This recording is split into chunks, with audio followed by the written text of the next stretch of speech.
There we go. All right. Hello, everyone, and welcome to Surviving and Thriving, the Black Experience. Welcome back. Welcome back. Welcome back. Here we honor our roots, we speak our truths, and we explore how we move beyond survival into legacy building. Today, I'm honored to be joined by my cousin Cheryl. Hi, cousin Cheryl. Hello, hello. She is a woman whose life is a blueprint for resilience. You may ask, what makes her qualified to be on here? Well, clearly her experience. So for one, my cousin got her associates in applied sciences at 19 and went back to school and completed her bachelor's at 50. And she told me I can say her age. So she got her bachelor's in healthcare administration at 50. And my cousin is now a wonderful, youthful 63. Cheryl is a successful landlord who specializes in rental properties, helping individuals and families secure safe and stable housing, one of the most basic but powerful tools of survival in our community. But Cheryl is so much more than just her title. She's a devoted mother and a proud grandmother and a living testament to the strength of Black womanhood. In this particular episode and/or discussion, we're going to be unpacking a topic that hits really close to home, especially within our community, which is how our elders, out of love and survival, sometimes passes down cultural norms meant to protect us, but that may limit us. So from how we speak to how we carry ourselves to what we're taught as what's acceptable or respectable. These survival codes were born in struggle, but do they still serve us today? This isn't about blame. This isn't about trying to see what generation is right or wrong. It's just an open conversation, an open dialogue. And it's all about reflection because what helped us survive doesn't always help us to thrive. And today we're holding space for both. So pull up your chair, get your notepad, get your tea, your coffee, whatever you prefer, and let's hop into this conversation. So, hi, cousin Sharon. Hello, hello. Hello, hello. Welcome, welcome, welcome. I need everybody to know how excited I am to do this with my cousin. I was so excited. I feel so honored and I feel so mature. Oh, and her cousin is so nervous. Okay. Yes. So, cousin Cheryl, I want to ask you what resonated with you with the videos that you've seen so far that I've created? I believe you young people are walking into a different world than we did when Mm-hmm. we were working. And you all recognize and are not overlooking the things that's going on. Mm-hmm. Where we had to be silent and but you are bringing your truth. Mm-hmm. And it's a different world. You all dealing with a different world. Yeah. And I admire you all. But when we were in the work field, we had, people, oh, you can't just keep it to yourself. Mm-hmm. Keep it to yourself. But you all are trying to build a coalition Yeah. to bring up the things that's going on. Mm-hmm. And I'm so glad that you all are doing it because it needs to be done. Well, it's true. I'm about to say I truly and I'm about to say my generation, we truly appreciate it. I promise you, we not trying to be hard-headed. I promise we not trying to be rebels, as we're so called, sometimes. I think we just have enough is enough. I think that as I had said in my video, that yes, like I respect and I understand what our elders, such as yourself, my grandmother, my great uncle, my great aunties, and stuff, have wanted us to do and stuff. I just think that sometimes certain things that are, told for us to continue to do don't serve us in the time now because we have to show strength. We have to be able to be content with saying no and no being a sentence, period. Whereas back in the day, it doesn't seem like that was as much of an option or it seemed more or less being defiant. And or it could have ended with someone not being able to still be here just for choosing to say no or calling out injustices and things as such instead of just getting along, right? Right. Um, so I want to know, what do you feel that your generation was trying to protect us from when it comes in regards to certain lessons or warnings that were passed down? I believe that we had our parents gave us a work ethic. Yes. And the field that I was in, I was a coder and then a biller. The hospitals need to get paid. So it's all about those stack of charts. You go in, you do your work. They appreciate it because that's how they got paid. Mm-hmm. So we didn't have to play the games. It was work to be done. And there's Mm-hmm. still work to be done, but now they're doing it at home. They're coding from home or whatever. Mm-hmm. So that's the upgrade. But I didn't have to deal with the administration or whatever. We Mm-hmm. just needed to hit quotas and get our Mm-hmm. work done. So do you feel like it wasn't necessarily like a racial thing? It was more or less like overall having to just get a job done, and that's kind of that aspect. Right. Like, Because we had credentials mm-hmm. to do the work. Gotcha. So they appreciated. I mean, hey, when you went to school, you're credentialed and you're gonna do the work, and so they can get billed and no bounce back or because we knew what we were doing. Mm-hmm. Hmm.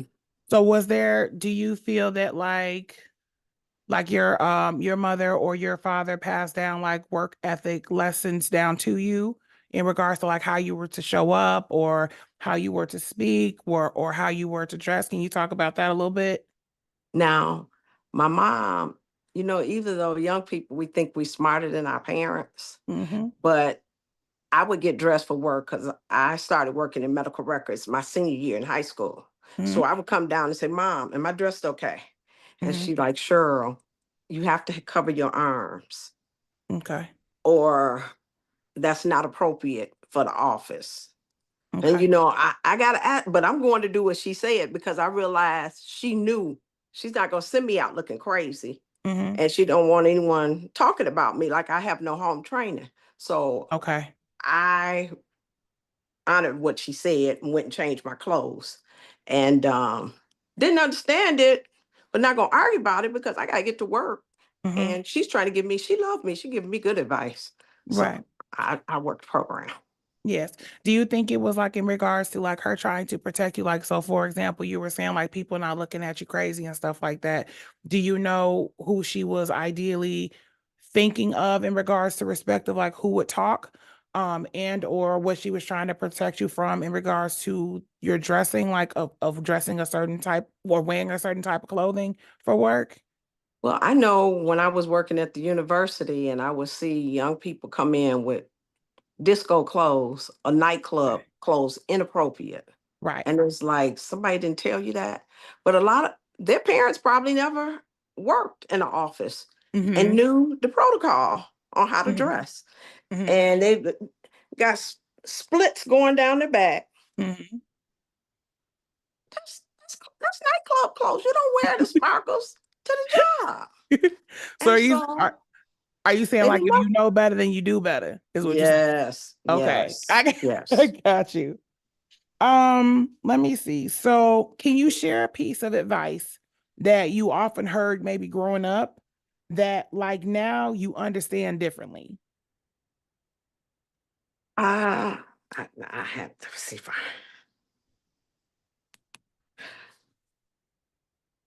my father, he never called off for work. I never, and I said, "Dad, don't you get sick?" Mm-hmm. He said, "Somebody got to pay these bills." Mm-hmm. And I just felt, and he was a steel worker. So the steel workers didn't get um, personal days or whatever, or sick Right. days, sick time. Mm-hmm. So he showed up. Mm-hmm. And ooh, that was amazing because we get sick time. So Right. sometimes, And that's the difference. I would think I would think that in regards to that, like, because you did like medical coding and billing and things as such, that like, You, of course, within your field had the luxury of being able to like have PTO or maybe sick time or something to that extent. And him working like within the steel thing, it's like times have changed in regards to mental health is now on the forefront in Yes. regards to understanding the importance of it, understanding the importance of like work-life balance now. Whereas, yes, it's great to show up, not for the metaphorical gold star or anything, but it's great to show up and do your job. But you also need to be able to, in fact, literally be able to be spend time with your family. Um, take that sick time so that you're not, so that your body's not breaking down. Take that mental break from that environment into a different space as well too. So I think that might be like a little bit of a difference. Like, do you see the difference with that, like with yourself now and like the things that you get to have that's different from what your dad used to have? Yes. Yes. Okay. And my dad worked in a steel mill where they used to give them every 4 years, 16-week paid vacation. Oh, good. Ooh, father. Yes. And yeah, people would love that. I guess, look, I guess that's why he ain't want no days off. I mean, he gonna get 16 weeks off at a certain point. Yes. So they were good to them at one point in time. Mm, Uh, but yes, people, they deal with a lot of stress and pressure mm, and was applying for jobs and were unable to get them. mhm, My sister said they wound up winning a lawsuit, and mhm, that enabled because my dad had went to Cohen electrical HVAC or whatever, but he wasn't allowed to bid to get into the another department. But mhm. once they did this lawsuit, he was able to bid and get in the maintenance department, and that was a great job versus being a crane operator. Mhm. But they were holding them back until someone did a class action lawsuit. That's all I mean. Sometimes that's what it comes to. Unfortunately, in regards to invoke change, sometimes that's what happens. Mhm. Um, how about this? So, in regards to like the difference of our, generations, like I'm a 90s baby. What year were you born, cousin Cheryl? 61. 61. A good year, a good prime year. So, how did the times that you lived through in regards to injustice? I don't know if it was segregation, I don't know if it was, I don't think it's that far back, but just in general. In regards to the Bible, how did that shape the way that taught you or corrected you in regards to, or that you wanted to be corrected in regards to the younger generations? So, like, how do you feel that molded you is what I'm trying to say. I believe my auntie, Hmm. which was my grandmother's sister, she participated in the March on Washington in 1963. That's She amazing. was with Operation Breadbasket with I Jesse heard of Jackson. that. Um, Really? she marched in Marquette Park with Martin Luther King when they was throwing all type of things, rocks and everything at them. She participated in that. Hmm. And so then we had the 70s where we had the Black Expo and it was all pro black. I think the Ebony magazine, I think Jet magazine, Essen magazine, that helped us Hmm. with the black power and having respect. Okay. They seem to coming together. But and I believe we benefited with when we got ready to go to college with the BOG grants. And so we were able to go to school and it was BOG and then it was a state grant. What was a But they were BOG grant? uh, all it was money they would give us and I can look it up. I'll we put it would in my get some description. extra money. But Some money for us.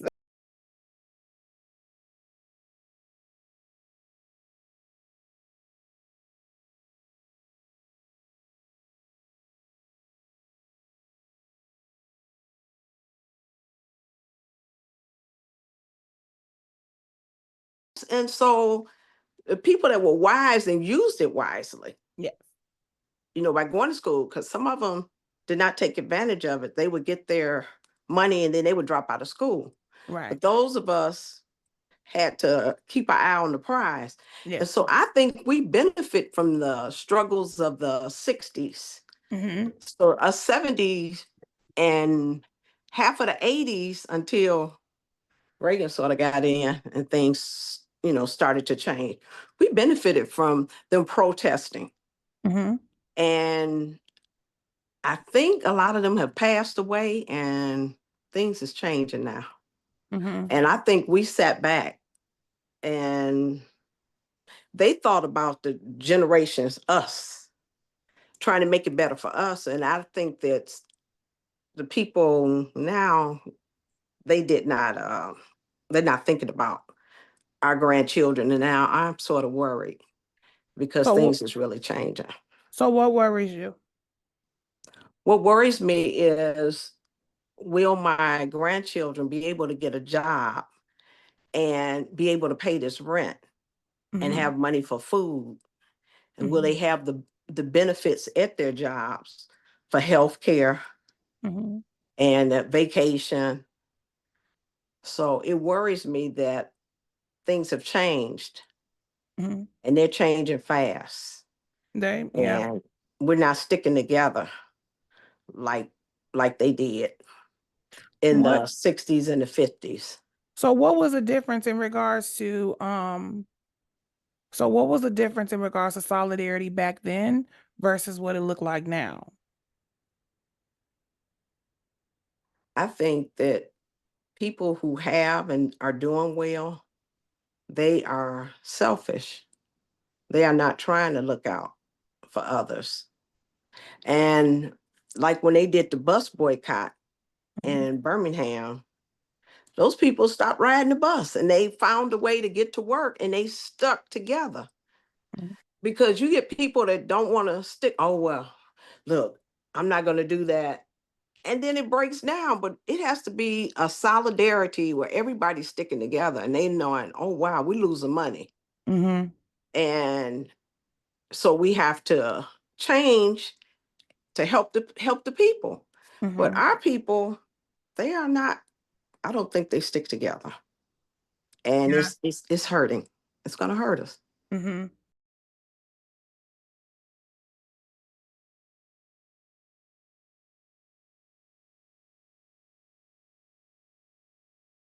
I've seen that and I've talked about that in or slightly I've kind of touched bases in regards to like lateral harm and what that looks like and how it affects us in regards to I'm gonna call it black on black warfare is what I want to call it.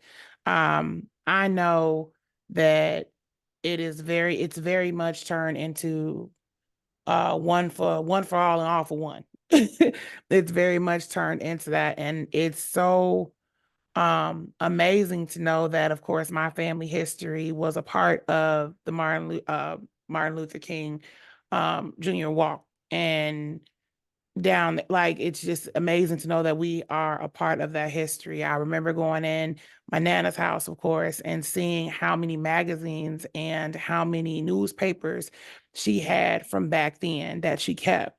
And just knowing that like so it's so much history in that. It's so much strength and power in that. And I feel like over time with generations, even from me, going back down to I guess Gen X, it seems like people don't take the time to understand how much power is within their lineage.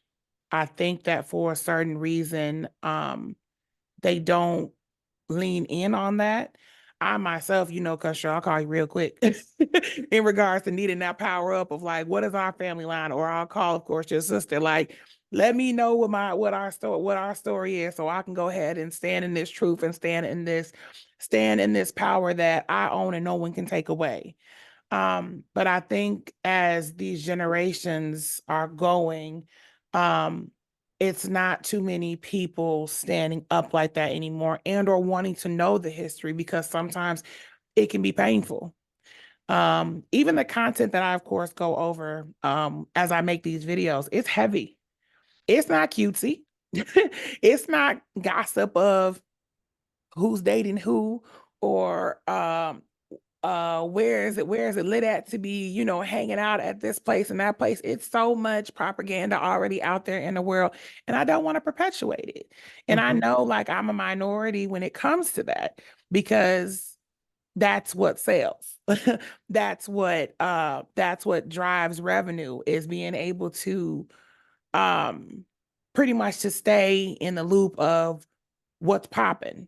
But I think sometimes we just need to humble ourselves and really just um listen to what our elders, such as yourself, such as my other cousins, such as my great aunts, great uncles, and stuff, need, what they in fact are telling us in regards to how to survive in different aspects, and to expand on that. And this is my version of expanded on that.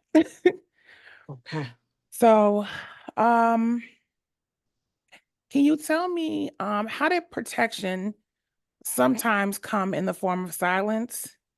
And can you talk about if this did anything in regards to, like, mental health? I think mental health is becoming a little, a lot more. We're recognizing it a Mm-hmm. lot more than we had in the past. Mm-hmm. And my daughter says, well, you all don't want to talk about it because I don't want someone to say they're coming. If I'm a supervisor, I'm like, how's this going to affect our office Mm-hmm. if you have an episode? Mm-hmm. So a lot of times people hide what they're going through Mm-hmm. in order to get the job. Mm-hmm. And being, stress and all of that will bring it out. Mm-hmm. But we have to look at mental health. It is really affecting our community. Mm-hmm. And I don't know if and then when they closed down the Tinley Park, and then the little community centers where they could get some help, this is concerning Mm-hmm. because maybe they can't get a job. Mm-hmm. Um, they need help. They need help because this we don't want to see the homelessness just Mm-hmm. continue to grow. Somebody has to address the mental health portion. Mm-hmm. Mm. I remember, I just did an actual video last week that I was talking about, or a few weeks ago, as a matter of fact, that I was talking about I titled it "Be Seen, Not Heard," and it's corporate America's favorite Black, Mhm. in regards to meeting that diversity quota. But I think about the concept of, like, how being seen and not heard, um, is like a trait and or a characteristic in regards to what a proper lady is like. Mm. And then I think about it in regards to the concept of in the workspace, that as soon as you in fact have something that doesn't align in regards to what the overall group says, then you become a problem. Um, and so I think about that aspect. I think about how sometimes silence does not fix the answer, but like I said before, when I said I understand it being a survival tactic, think about people and how much people talk back, how much people make a stand. So let's not even call it talking back. How much people voice their opinions that they have a right to have. Think about that now versus think of it back then. More than half of us wouldn't be here. I'm just saying, from the aspect of what we will sit here and say back to someone in regards to injustice. Mhm. What we will sit here and say in regards to making our stance of where we want to be in life and what we want to strive to. Um, that's not always something that's been open or had an open door for us. Um, and so I think about the concept of, like, silence, being I guess silence being a form of strength. But as we move forward and as we're and as we're progressing as well now, I look at silence in regards to it being not necessarily a form of weakness, but something that we have to in fact know when there's a time and place to be silent, in regards to our mental health, in regards to response to triggers. But there's also a time to speak up and speak your mind. And so I kind of think of it from that lens, because keeping silent or being silent and keeping everything in can affect your mental health and cause Yes. trauma. And I think back in the day, I don't think I can even speak in regards to like my nana.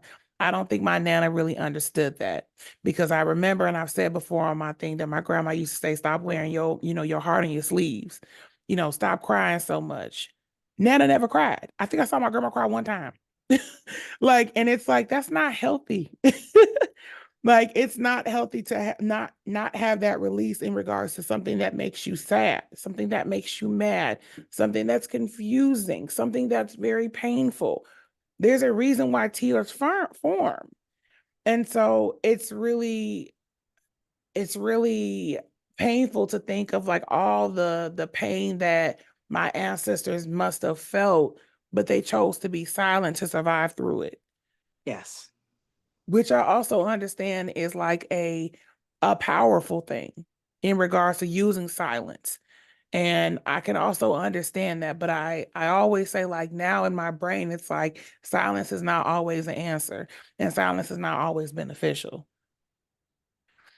Right. So, I think that sometimes we have to move in silence mhm, because you can't let everybody know your plan because ab- they'll be against you. So absolutely. sometimes you have to move in silence Mhm, because somebody's wanting to mhm. bring you down. So have a goal, stick to it, and work the plan.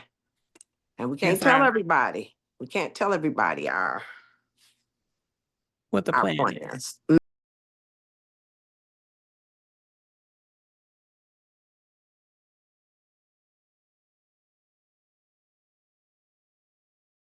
Mm-hmm. That makes sense. Mm-hmm. I have definitely, I didn't think about it from that aspect. Have heard of that, but that would be a sign in regards to where silence is beneficial. Right. So that Mm-hmm. makes sense as well. Mm-hmm. Um, so Mm-hmm. that makes sense. Mm-hmm. I have definitely, I didn't think about it from that aspect. Have heard what did survival look like when you were younger? And how did that affect how your children were raised and or disciplined?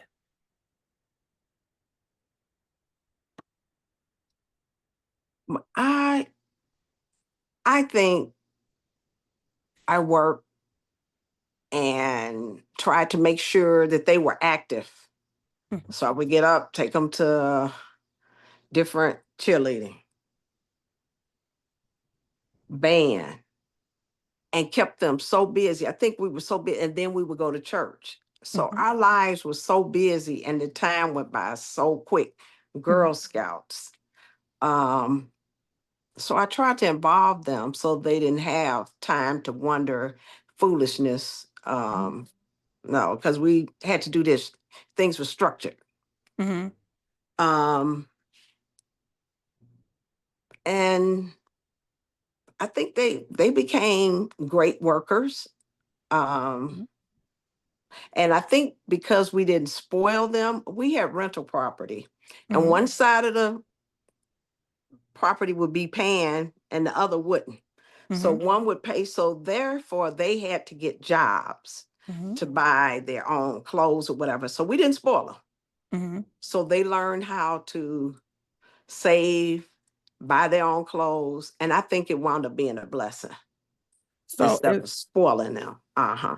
is that because that's how you were raised as well in regards to having to save and knowing the worth of a dollar and things as such? Yes, because it was seven of us, and six of us lived at the house. And we thank God for CETA. Mhm, Those CETA summer jobs. mhm, Oh yes, we thank God for CETA. mhm, So we were able to get our parents never had to buy any clothes anymore. We learned how to put them on layaway, mhm. and then we wound up getting jobs, and that's how we springboarded to our adulthood. Okay. Hmm. Let's see. So when young people today challenge or question like old ways, does it feel like disrespect or does it feel like a revolution to you?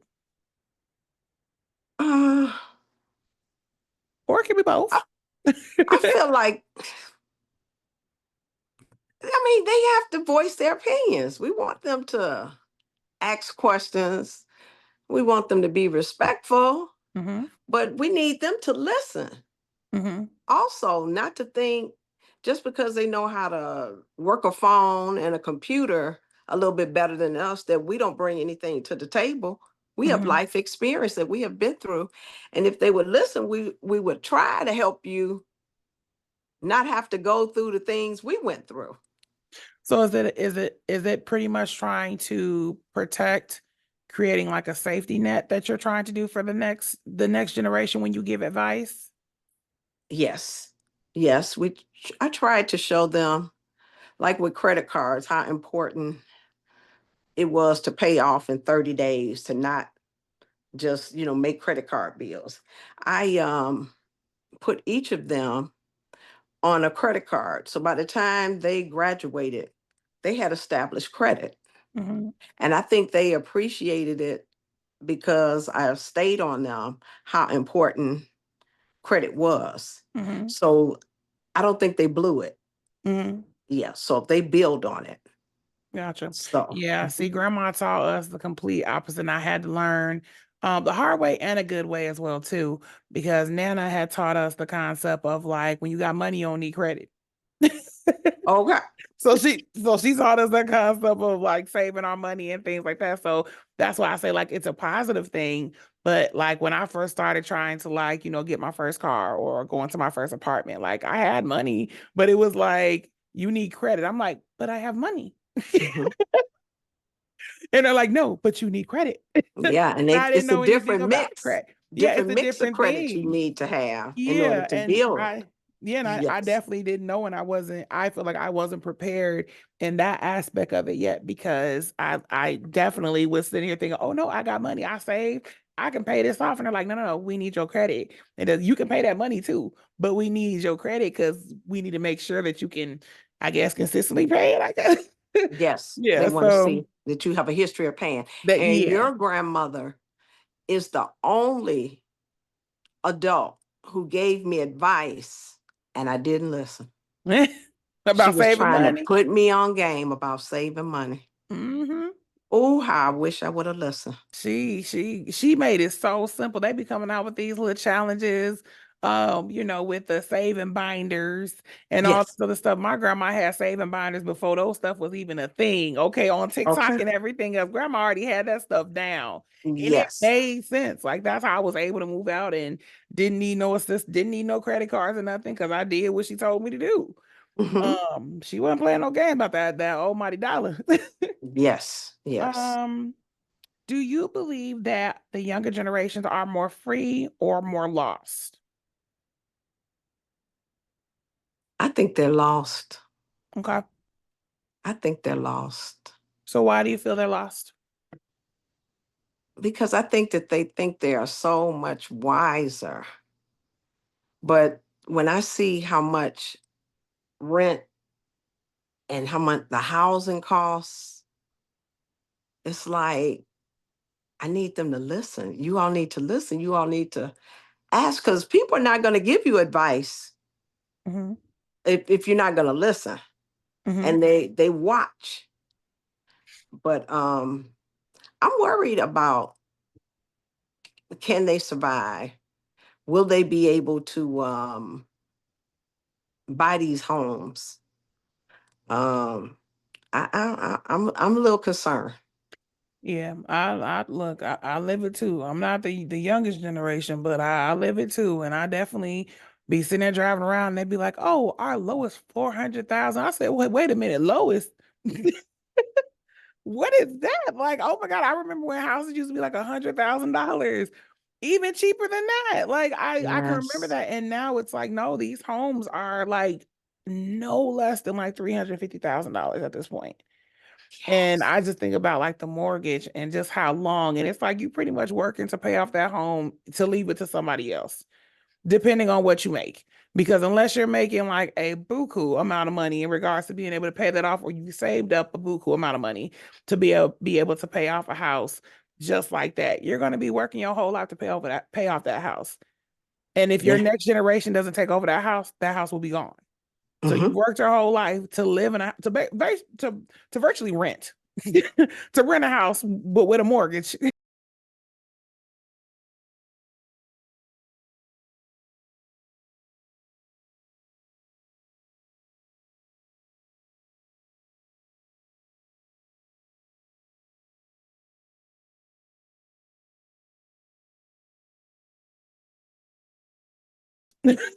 Yes. Monopoly at its finest.